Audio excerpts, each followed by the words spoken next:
เจ้าเลยจะเป็นทงเลย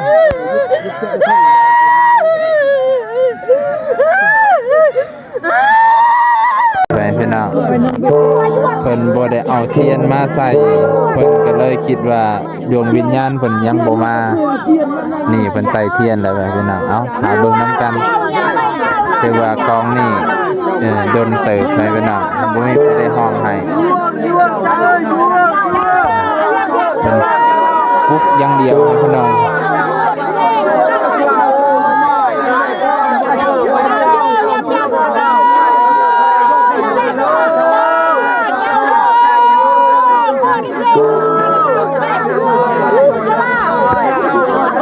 ไปพี่น้องเจ็ดหอบไปพี่น้องไม่กะเท่ากับย่างใกล้ๆเด้มันจะบ่ได้โอ้แต่ไปพี่น้อง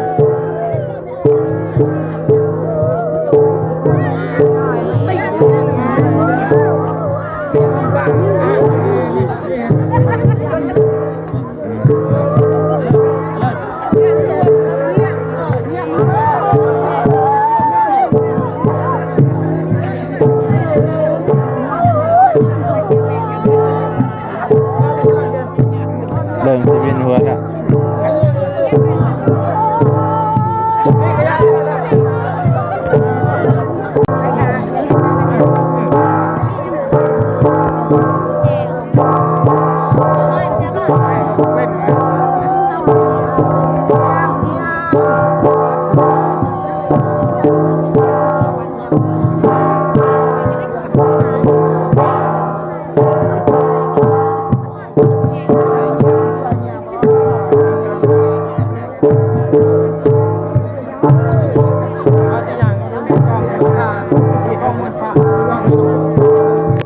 ตอนนี้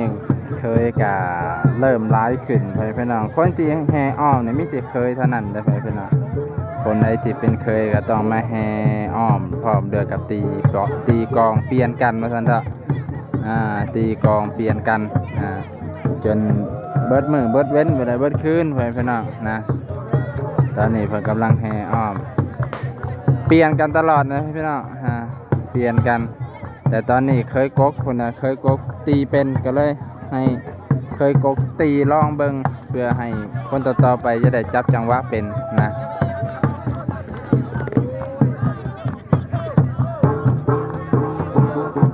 เสียงตบมือกับพร้อมด้วย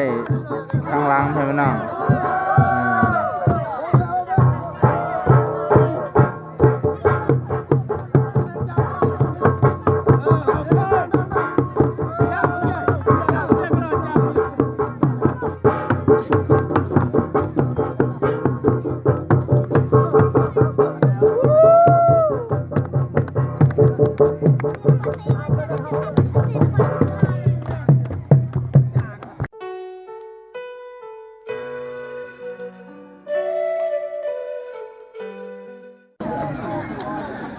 สบายดีพ่อแม่พี่น้อง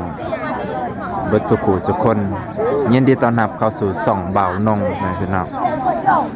มื้อนี้เป็นวันที่5พ่อแม่พี่น้องซึ่งก็ถือว่าเป็นมื้อเลิกงามยามดีของหมู่บ้านรอหอนาคเนาะซึ่งก็เพิ่นจะได้เฮ็ดพิธีระปื้บพ่อแม่พี่น้องคือพิธีจะไม่เลยเฮ็ดบุญหาผู้ที่ล่วงลับไปเพื่อนพี่น้องนะเสริมกับบ่าวน้องได้มาแต่เช้าประมาณตี 4เพื่อนพี่น้องตอนนี้ญาติพี่น้องเพิ่นก็กำลังเต่าโฮมกันเพื่อจะไปเอากระดูกอยู่ที่ปราสาทเนาะแล้วก็มาร่วมกันบอนนี่แล้วเพื่อนพี่น้องนี่บอนนี่มันจะเอากระดูกไว้ตรงนี้กระดูกญาติพี่น้องที่เพิ่นได้สูญเสียไปเบิ่งน้ำกันไปพี่น้องนี่บรรยากาศของชาวบ้านหลายบ้านที่เพิ่นมาเต่าโฮมกันเพื่อจะเอากระดูกญาติพี่น้องที่สูญเสียไปเพิ่นก็จะได้มารวมโตกันพี่น้องตอนนี้ก็ได้ ผู้เฒ่าผู้แก่เฒ่าแก่ในโฮมเพิ่นก็กำลังรวบรวมกันกำลังรวมกันรวมตัวกันที่จะไปปราสาทอยู่ป่าอะไรแบบนั้นนะอากาศช่วงเช้าของมันนี่ถือว่าหนาวอากาศจะหนาวเนี่ยเพื่อนน้องบ่าวน้องจนสั่นความว่าเย็นแห้งนะว้าเดี๋ยวถ้าเบิ่งบรรยากาศตอนเขาเจ้าไปเอากระดูกอยู่ป่าเพื่อนน้องเนาะอันนี้คือบองที่จะเอากระดูกใส่นั่นแหละเพื่อนน้อง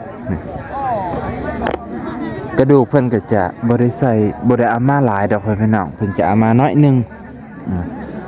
งจะมาวางไว้ตรงนี้เพื่อนน้องวางไว้อยู่เทิงนะวางไว้อยู่เทิงเอาประมาณถุงหนึ่งประมาณนี้เลยเพิ่นว่า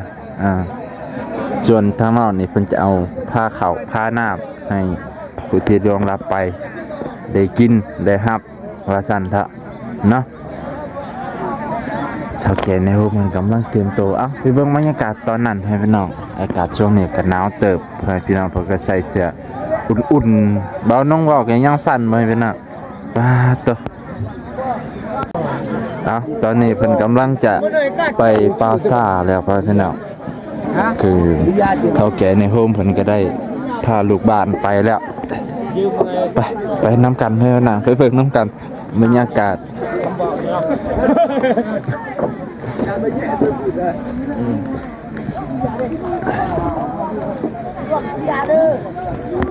ถือว่าหลายเติบเลยพี่น้องมาในวันไหนมาที่เมืองชนโดยกินเงินแล้วบ่กินแล้วบ่กะได้กินอยู่แต่ยังบ่หลายมันยาดอกกระจ้องกันยังเสี่ยวเราขึ้นไปช่วยเรือเขาอยู่โอเคพี่น้องอันนี้คือญาติพี่น้องเพิ่นกำลังจะไปเอากระดูกว้าตัวหลายเลยพี่น้อง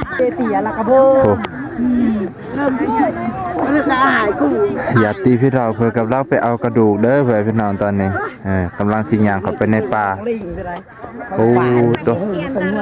ไปเบิดผู้หญิงผู้เฒ่าผู้แก่บ่ไปตีเด็กน้อยเนาะหลายเลยให้ความสำคัญอีได้พอเป็นนางบุญนี่เพิ่นว่าบุญนี่สำคัญที่สุดสำคัญแบบว่าทุกคนต้องได้มานะแล้วก็เพิ่นก็เฮ็ดยิ่งใหญ่พร้อมพี่น้องตัวเพิ่นเฮ็ดยิ่งใหญ่เติบนะทีมงานเฮาไปใช่ล่ะคือบ่เห็นพี่น้องเดี๋ยวสิไปเบิ่งบรรยากาศตอนนั้นอีกเทื่อนึง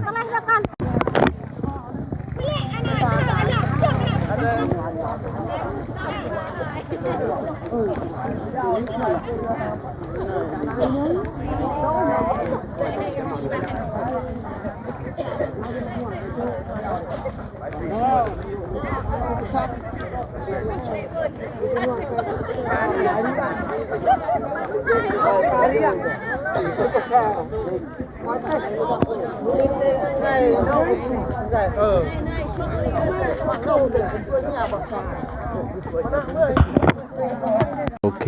พี่น้องตอนนี้เพิ่นกำลังย่างเข้าปราสาทแล้วเนาะซึ่งก็ต่อสุดใจหูสายตาได้พี่น้องคนยังหลายเติบคนทั้งพุ่นไปพี่น้องล้างกันยังหลายพอสมควรตอนนี้กำลังแบบ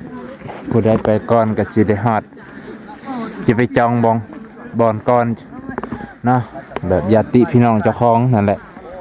ไปก่อนก็ไปฮอดก่อนก็สิได้ไปจองไปบอกไปกล่าวญาติพี่น้องที่ล่วงลับไปนั่นแหละพี่น้องFC ได้โดย FC เพิ่นน่ะหลายพี่น้องเบิดหมู่บ้านอื่นก็มานำพี่น้องไปเบิ่งบรรยากาศตอนเช้าพี่น้องเพิ่น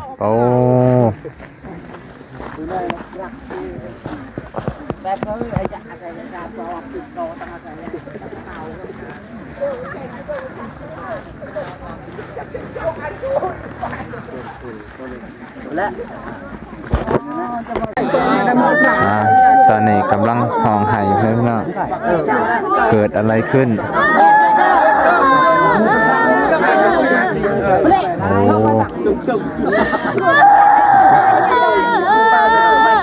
คือจะเป็นกองพรของญาติพี่น้องเพื่อนนั่นแหละพี่น้องเพิ่นคิดฮอดคิดถึงเพิ่นก็เลยห้องให้เนาะเป็นเรื่องธรรมดาความคิดถึงความคิดฮอดความผูกพันที่เพิ่นเคยมียามมาหากองพรของผู้ที่ล่วงลับไปเพิ่นก็ห้องให้เป็นเรื่องธรรมดาพี่น้อง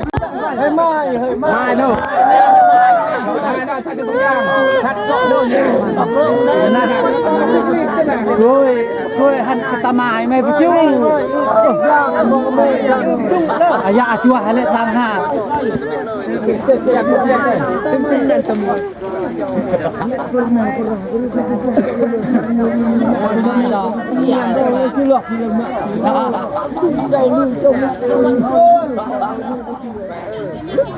Cái gì hả? Không cho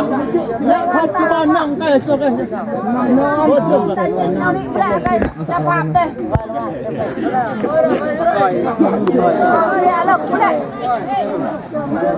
ตอนนี้กองพรตัวนี้ก็แล้วไปพี่น้องก็จะได้ต่อกองพรต่อไปพี่น้องนะเป็นกำลังจะหาจุดลงอยู่ว่าจะเอากองได้ดีนะพี่น้องโอเคพี่น้อง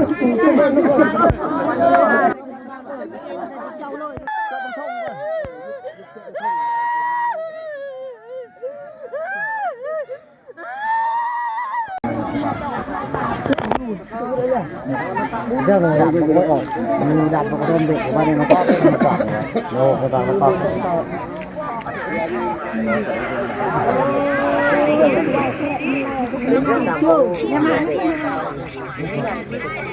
เดี๋ยวเลยค่ะหาด้วยมองเบิ่งก็มีอะไรเจ้ากะปิมีปืนกระระปืนแกDạy nó rồi thôi là cái ô che thôi chứ chứ con ăn được sẽ phao sao có làm được chứ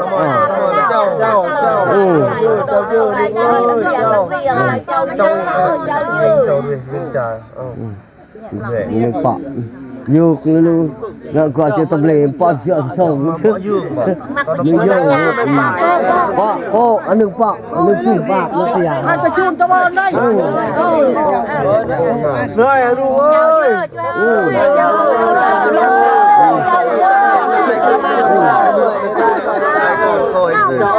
nó ta sẽ chơi ta chủ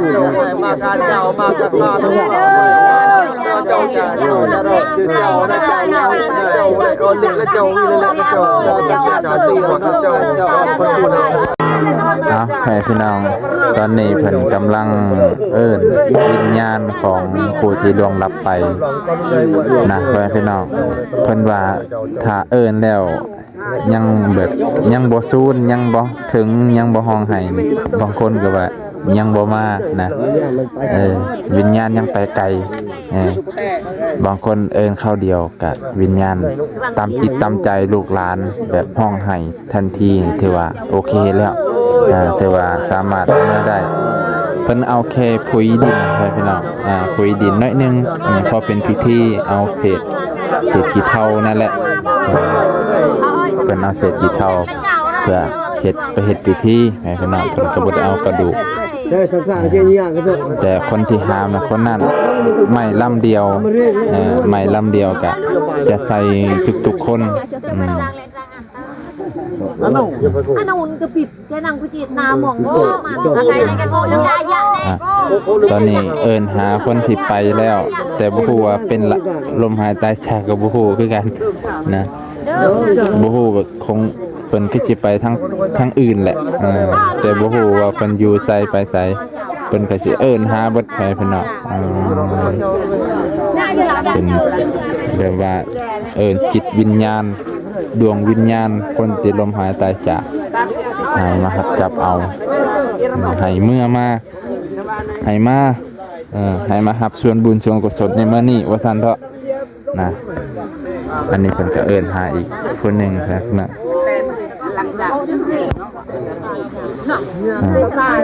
ค่อยๆบ่ได้แห้งๆมันจัง ดวงวิญญาณเพิ่นจังได้จังมาว่าซั่นเถาะแล้วพี่น้องนี่ญาติพี่น้องเพิ่นกับคนในบ้านนี่แหละมาให้ความอบอุ่น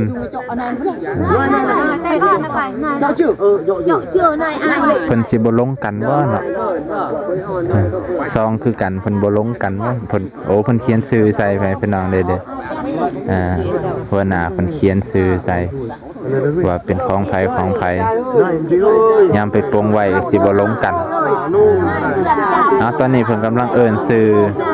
ดวงวิญญาณของผู้เสียว่าซั่นเถาะ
ก่อนยู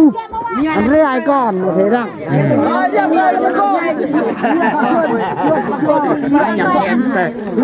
ดังกันเรื่อยเลยไอ้โก้ที่โอเคพี่น้องเพิ่นเอิ้น3บอลที่1บอลที่2กับบอลที่3ยังบ่เข้าพี่น้องวิญญาณเพิ่นยังบ่เข้าร่างของลูกหลานนี่แหละผู้ยังมีชีวิตยังบ่เข้าเพิ่นเนาะยังบ่ห้องบ่ให้เพิ่นก็ยังบ่ไปพี่น้องจนในห้องได้ให้เพิ่นแหละวิญญาณเพิ่นจังว่า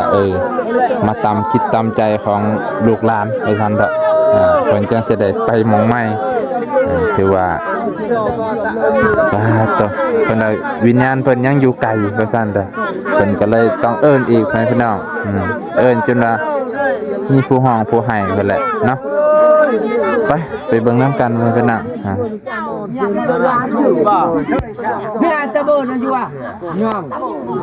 มินแจ้งปัตตบังเวียปมองว่าเจ้าจะใกล้ใกล้ไม่ได้โคไม่ไกลยีดูนี่ขนาดตอนนี้ยังบ่มาเว้ยพี่น้องวิญญาณยังบ่มายังบ่แล้วยังบ่ไปเทื่อได้เพิ่นพี่น้องยังบ่ไปเทื่อวิญญาณยังบ่มาตามจิตตามใจนี่แล้วนี่ตัวเด็ดเด้ออ้ายนี่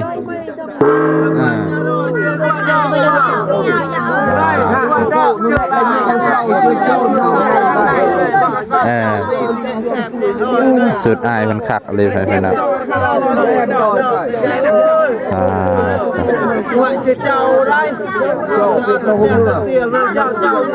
ไปพี่น้องเพิ่นบ่ได้เอาเทียนมาใส่เพิ่นก็เลยคิดว่าดวงวิญญาณเพิ่นยังบ่มานี่เพิ่นใส่เทียนแล้วพี่น้องเอ้าหาเบิ่งนํกันคือว่ากองนี่ดนเติบไปพี่น้องบ่มีผู้ใดห้องให้เพิ่นปุ๊บอย่างเดียวพี่น้อง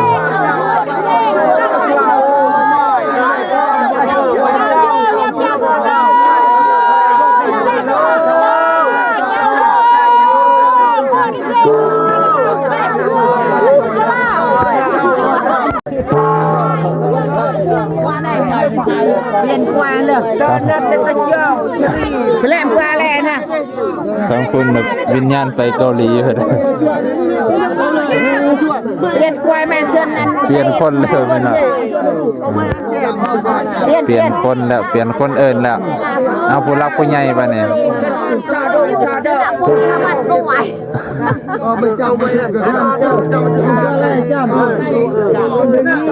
เปลี่ยนคนเอิ้นก็ยังบ่มาห่วยสิเฮ็ดจังไดล่ะแม่มื้อนี้ สิได้เมื่อบ่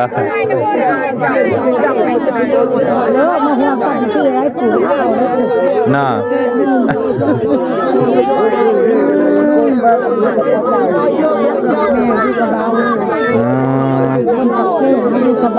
โอ้ได้ละนี่คนโม่ก็ยังโม่ก็แล้วทำน้ำกันเพื่ออยากเห็นหลายบอลนะใจกว้างให้ว่าสิซักไปเลย แล้วชุลิยาจะได้ไหนได้ น้องนั่งนะแล้วนอนอยู่อีกเหรอ เอาเลิกเลิกเลิก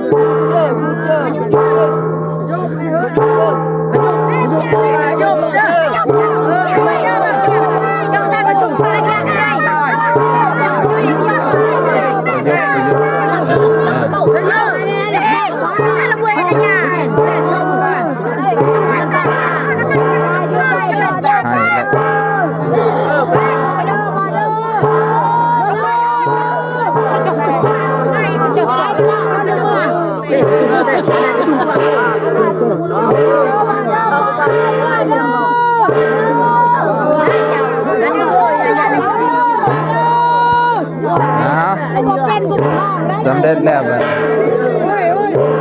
ได้แล้วเมื่อ ได้แล้วบัดนี้ไปกองต่อไปบนอื่นต่อว่าสิได้เนาะตัวดวงวิญญาณเป็นสิมาไปพี่น้องถือว่าโดนเติบนะเจ้าว่าเพิ่นไปไกลเนาะ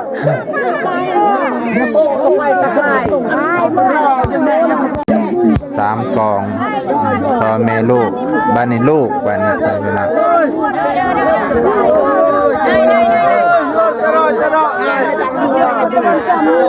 เขาเฮ็ดกระทะทานหรอ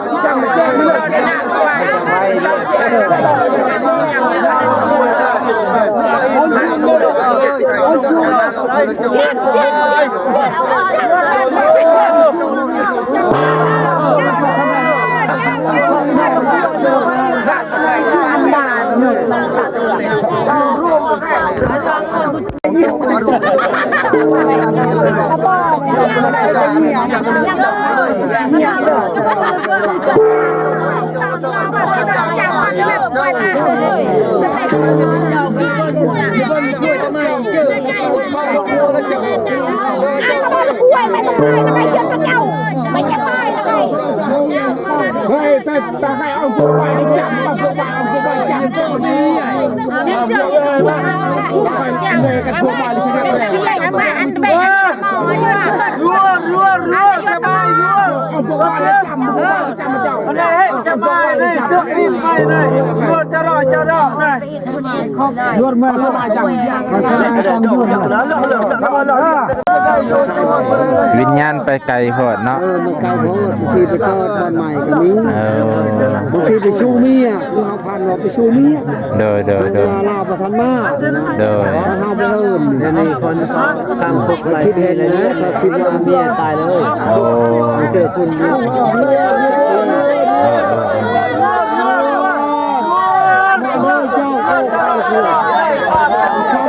มันตั้งบ้าง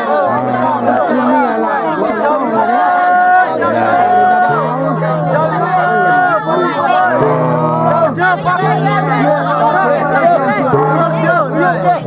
ล้วม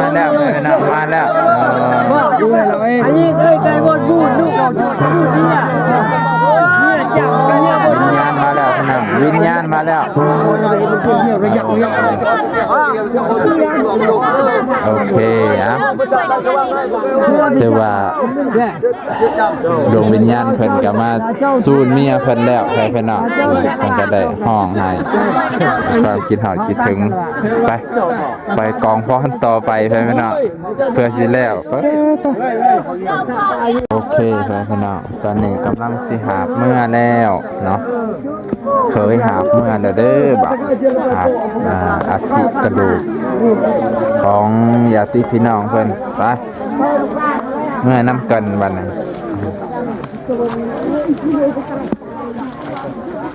บอใช่ไหมบอมีบอมีเงินซื้อจะได้ไม่ดีๆนี่ดอกไม่นะข้าวโพดก็ได้เลยอยากได้หลักพันนี่แหละให้มันซาวน์นี่ตัวเป็ดแซนปลายอะไรดีนะโอ้พักขนาดเขาปั๊บมันมาได้เสียงนิดเดียวปั๊บเสียงรบกวนได้น่าจะใช้คนคือเห็นอยู่เส้นนี้แหละโอ้มาเด้อไปเป็นน้อง let's go กลับกันแล้วบัดนี้ตอนนี้ก็เดินทางกลับสู่ภูมิลำเนาเมื่อบ้านเมื่อซองญาติพี่น้องเพิ่นก็พากันทยอยเมื่อกันเบิดอะไรพี่น้องเนาะเฮาก็สิได้เมื่อคือกันพี่น้องบรรยากาศช่วงตะเวนกำลังสิขึ้นประมาณ7 โมงละ7 โมงก็สิครึ่งแล้วพี่น้องประมาณตั้งแต่6 โมงเช้าขึ้นมาในก็สิได้เมื่อแล้วเดี๋ยวถาไปเบิ่งพิธีตอนเอากระดูกเอาอัฐิหรือเอาผุยขี้ดินนั่นแหละขี้เถ้าเนาะขี้เถ้าไปวางไว้มองสิเฮ็ดพิธีนั่นแหละแต่ไปเบิ่งบรรยากาศตอนนั้นโอเคพี่น้องตอนนี้ก็ถ่าอีกชุดหนึ่งที่เพิ่นกำลังจะไปเอาคือกันนะเพิ่นกำลังไปเอาแต่ว่าเฮาเพิ่นว่ามาถ่ากันก่อนเพราะว่าสิมีชุดหนึ่งจะเป็นผีมีแห้งพี่น้องเสียงกันแบบว่าผีตายหูงนะเพิ่นจะเอามาอีกชุดหนึ่งนะตอนนี้ก็เลยถ่ากันแบบให้พร้อมเพียงกันเมื่อพร้อมเพียงกันว่าซั่นเถอะเนาะไปพี่น้องพ่อแม่พี่น้องหลังจากที่มาจากผีปราสาทแล้วตอนนี้เพิ่นก็ได้แห่อ้อมพิธีพี่น้องเนาะเพิ่นก็ได้จะอ้อมนี่แหละในอ้อมพิธีนี่มองที่จะเอากระดูกเข้าไว้พี่น้องเพื่อจะเอากระดูกเข้าไว้มองนั่นหรือเอาขี้เถ้าขี้นั่นแหละไปไว้บางหันเนาะพอดีมีผู้หลักผู้ใหญ่เพิ่นก็ขึ้นไปติดอันนี้แหละพี่น้องเป็นสัญลักษณ์ไว้ว่ามีงานนี่ก็ญาติพี่น้องเพิ่นกำลังจะห้องให้คิดฮอด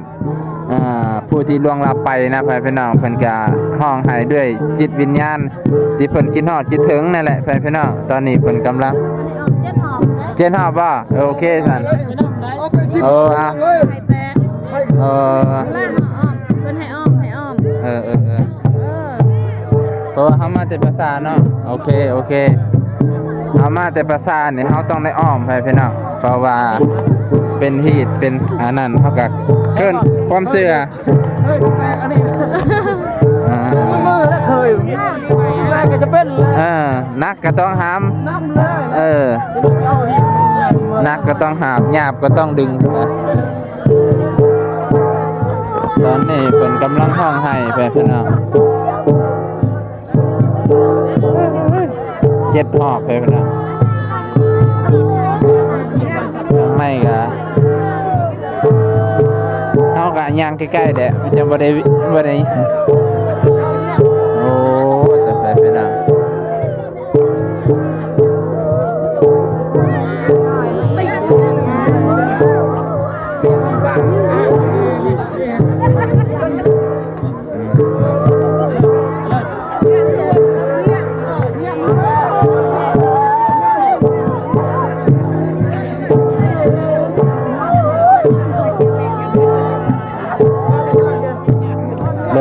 ห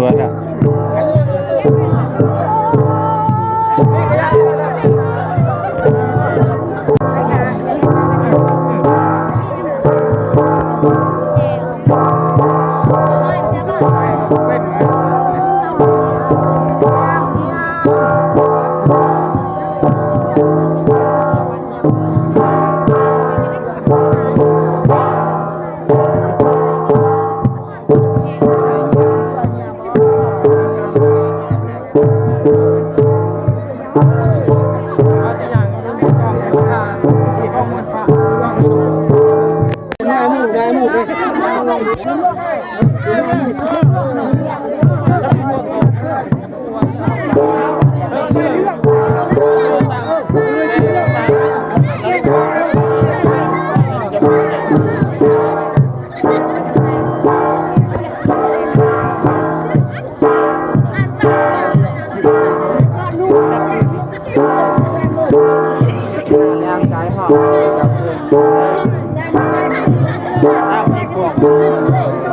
้ำเพื่อนกับจิ้มฮอด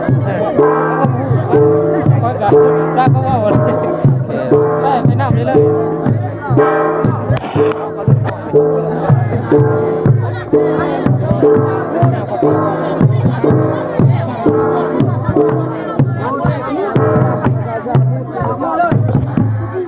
โอเคพ่อแม่พี่น้องหลังจากที่เวียนได้7 รอบเพิ่นก็จะได้เข้าไปทางในแล้วก็เอาอัฐิกระดูกหรือเอาพวกนี้แหละพ่อแม่พี่น้องพวกขี้เถ้าก็ไปวางไว้ทางในเพื่อเป็นพิธีเนาะเดี๋ยวเราไปเบิ่งทางในพ่อแม่พี่น้องว่า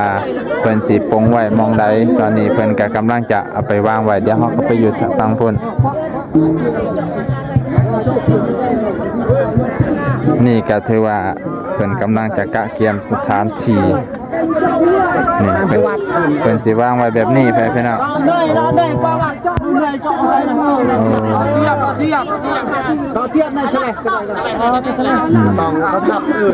เพิ่นจะวางเป็นช่องไว้พี่น้องเพราะว่ามันมีที่เป็นฮอที่เพิ่นเอาขี้เถ้าของผู้เสียน่าจะวางไว้เป็นตามผู้นั่นแหละตามผู้ที่เพิ่นเฮ็ดไว้โอ้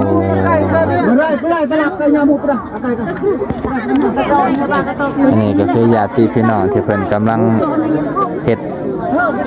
อาหารหวานข้าวไปหาผู้ที่ล่วงลับไปพี่น้องเพิ่นก็จะได้เอิ้นชื่อเอิ้นนามเอิ้นเสียงปู่ย่าตายายผู้ที่สูญเสียไปนั่นแหละเพิ่นก็จะได้เอิ้นหาให้มารับจับเอาสิ่งที่เพิ่นเฮ็ดหานี่แหละพี่น้อง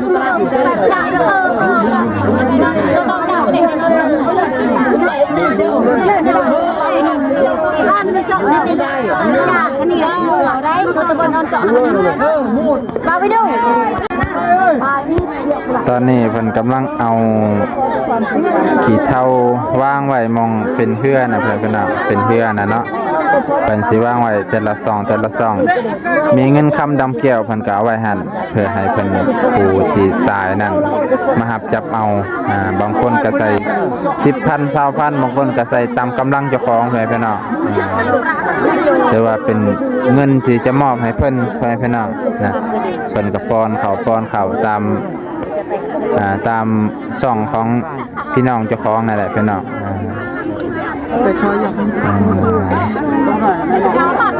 เพิ่นกำลังปลดออกมาปลดขี้เถ้าเสียมาจากปราสาทพี่น้องกันมัด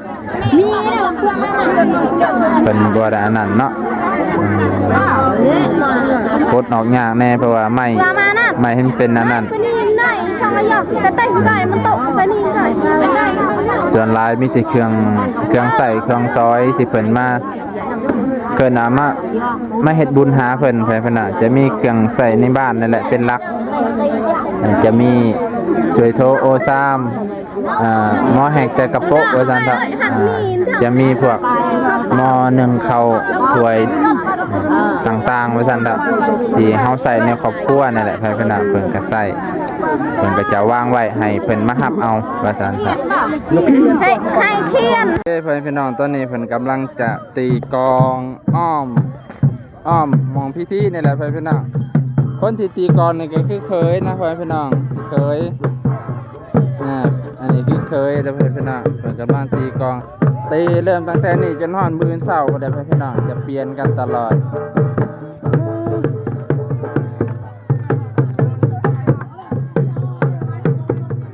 ตีกลองนี่ก็ต้องเป็นจังหวะเพิ่นหาจังหวะเพื่อสิได้เข้าจังหวะได้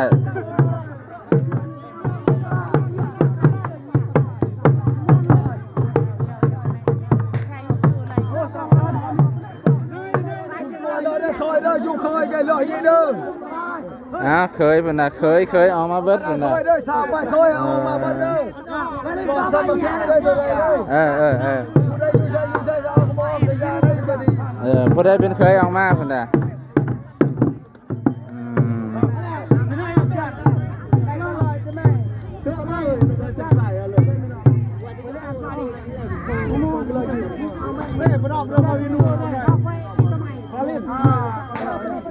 เริ่มสิบ่เข้าจังหวะเด้อพี่น้องนะ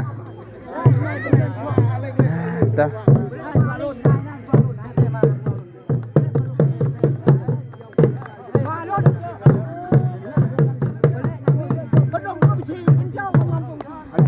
โอเคพี่น้องไปฟังเสียงจังหวะกลองที่เพิ่นตีกันเข้าไปครับ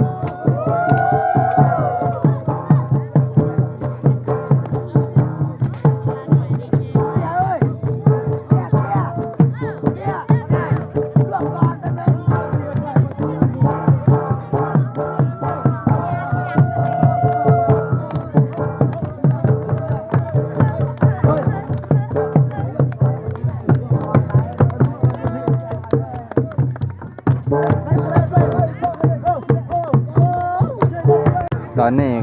เคยกะเริ่มร้ายขึ้นไปพี่น้องคนที่แห่อ้อมเนี่ยมิติเคยเท่านั้นเลยพี่น้องคนใดที่เป็นเคยก็ต้องมาแห่อ้อมพร้อมเดือกับตีกองเปลี่ยนกันมาสันเถอะตีกองเปลี่ยนกันจนเบิดมือเบิดเว้นไปเลยเบิดคืนไปพี่น้องนะตอนนี้เพิ่นกำลังแห่อ้อมเปลี่ยนกันตลอดนะพี่น้องเปลี่ยนกันแต่ตอนนี้เคยกกคนน่ะเคยกกตีเป็นก็เลยให้เคยกกตีลองเบิ่งเพื่อให้คนต่อๆไปจะได้จับจังหวะเป็นนะ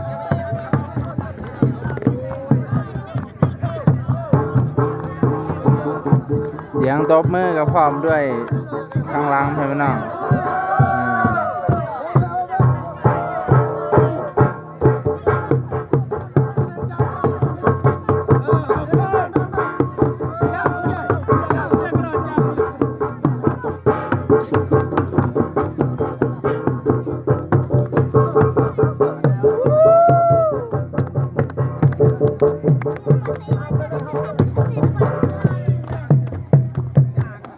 โอเค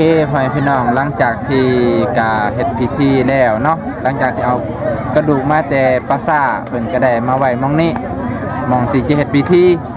ตอนนี้ก็ถือว่าจบแล้วพิธีนี้พี่น้องเดี๋ยวอีพีต่อไปก็สิมีพิธีอีกพิธีนึงเพิ่นน่ะตีกลองทั้งวันทั้งคืนพี่น้องเบิดมื้อเบิดคืนเลยจนฮอดแจ้งมื้อเช้าพี่น้องแต่ว่ามื้อนี้สิจบเพียงเท่านี้ก่อนขอบใจขอบพระคุณพี่น้องที่รับชมตั้งแต่ต้นจนจบแล้วก็บ่กดคำโฆษณาอันนี้คือพิธีกรรมความเชื่อของชาวบ้านเด้อพี่น้องทุกการรับชมก็ควรใส่พิจารณญาณเนาะขอบใจขอบพระคุณหลายๆเบิดสุขุสุคนพี่น้อง